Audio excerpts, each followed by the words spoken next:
Dans cette vidéo, nous allons définir ce qu'est un système de deux équations à deux inconnus et nous verrons une méthode pour résoudre un tel système.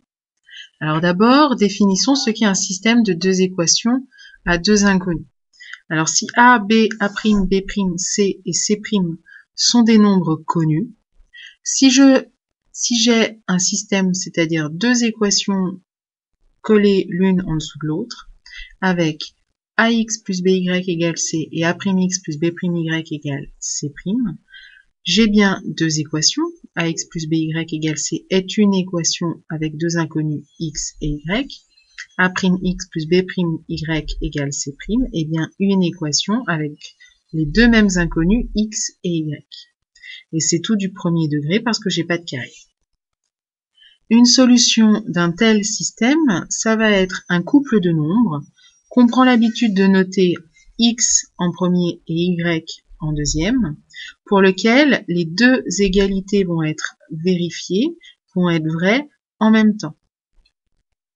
Résoudre un système, c'est donc trouver tous les couples solutions. Voyons sur un exemple, je considère le système x plus y égale 4 et 2x moins y égale 5. J'ai bien une première équation x plus y égale 4, puisque c'est une égalité avec deux inconnus x et y. Et j'ai une deuxième équation, 2x moins y égale 5, avec les mêmes inconnus x et y. X, ici, dans la première équation et dans la deuxième équation, représente le même nombre. Et y, dans la première et dans la deuxième équation, représente le même nombre. Donc on a bien un système de deux équations à deux inconnus x et y. Maintenant, on va considérer un couple de nombres. Si je prends x égale 1 et y égale 3, et je vais faire les calculs, je vais remplacer pour voir si c'est égal à 4 dans la première équation, et si 2x moins y est égal à 5 dans la deuxième équation. Alors dans la première équation, c'est x égale 1 et y égale 3. X plus y, c'est 1 plus 3, c'est égal à 4. Donc j'ai bien le couple 1, 3 qui vérifie la première égalité. Maintenant, je regarde avec la deuxième égalité. 2x moins y, c'est 2 fois 1 moins 3, autrement dit 2 moins 3, ça fait moins 1. Et moins 1, c'est pas égal à 5. Donc le couple 1, 3 ne vérifie pas la deuxième équation. Donc le couple x égale 1 et y égale 3 n'est pas solution du système. En effet, il faut qu'un même couple vérifie à la fois les deux égalités en même temps. Prenons un autre couple de nombres. Maintenant, on prend x égale 3 et y égale 1. X plus y, ça fait 3 plus 1, c'est égal à 4. Donc le couple 3, 1 vérifie bien la première équation. Prenons maintenant la deuxième équation. 2x moins y, c'est 2 fois 3, 6, moins y moins 1, 5. J'ai bien 2x moins y qui est égal à 5. Donc, le couple 3, 1 vérifie la deuxième équation. Et par conséquent, puisque le couple 3, 1 vérifie à la fois la première et la deuxième égalité, le couple 3, 1 est solution du système.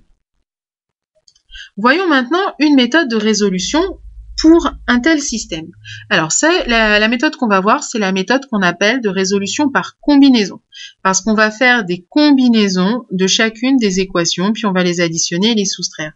L'objectif, c'est d'éliminer soit x, soit y, pour ne voir plus qu'une équation à une inconnue.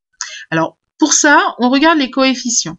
J'ai 5x, 3x. Pour passer de 3 à 5 ou de 5 à 3, ça va pas être facile. Mes coefficients devant y, j'ai 4y et j'ai 2y. Alors là, je me dis, tiens, pour passer de 2 à 4, j'ai qu'à multiplier par 2. Donc, ce que je vais faire dans un premier temps, c'est faire une combinaison pour éliminer y. Alors, je vais multiplier par le nombre qui convient pour passer de 2y à 4y. Et pour ça, il faut que je multiplie par 2. Donc, je vais multiplier par 2 la deuxième équation. La première, elle, reste telle qu'elle. Je vais donc faire 2 fois 3x moins 2 fois 2y égale 2 fois 1. Je multiplie chaque membre de l'égalité.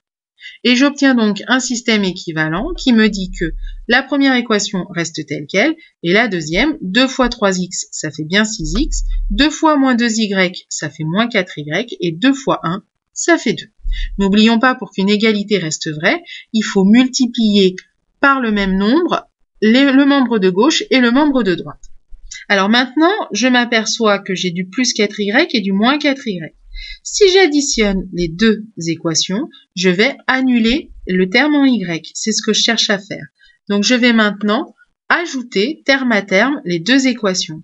Ça signifie que j'ajoute 5x plus 6x, ce qui me donne 11x, et j'ajoute plus 4y moins 4y, ce qui va faire 0y, c'est l'objectif. Moins 1 plus 2, c'est égal à 1. Je me retrouve maintenant donc ici avec une équation qui n'est plus qu'à une seule inconnue, 11x égale 1. Facile à résoudre, x c'est égal à 1 onzième. J'ai donc la première partie de ma solution du système puisque j'ai la valeur de x. Eh bien, maintenant, je vais remplacer dans une des deux équations x par la valeur qu'on vient de trouver, 1 onzième. Je vais donc me retrouver ensuite avec une équation qui ne sera plus qu'en y, une équation du premier degré. Alors, rappelons le système, 5x plus 4y égale moins 1 et 3x moins 2y égale 1. Là, je vais choisir de prendre la première équation et de remplacer donc x par 1 onzième. Ça fait 5 fois 1 onzième plus 4y égale moins 1. Je vais donc maintenant simplifier l'écriture. 5 fois 1 onzième, ça fait 5 onzièmes, plus 4y, c'est égal à moins 1. Je me retrouve avec une équation du premier degré à une seule inconnue y. Je vais la résoudre comme je sais résoudre ces équations. Je vais d'abord me débarrasser de 5 onzièmes en faisant moins 5 onzièmes de chaque côté. Ça va donner 4y égale moins 1 moins 5 onzièmes égale moins 16 seizièmes. Et maintenant, j'ai 4y égale moins 16 seizièmes. Je vais diviser par 4, multiplier par un quart, ce qui va me donner moins 4 onzièmes. La solution de ce système, c'est le couple de nombres x égale 1 onzième et y égale moins 4 onzièmes. Ce que j'écris sous la forme, donc entre parenthèses, comme des coordonnées de points d'ailleurs, où on a l'habitude de placer x à gauche en premier et y à droite en deuxième.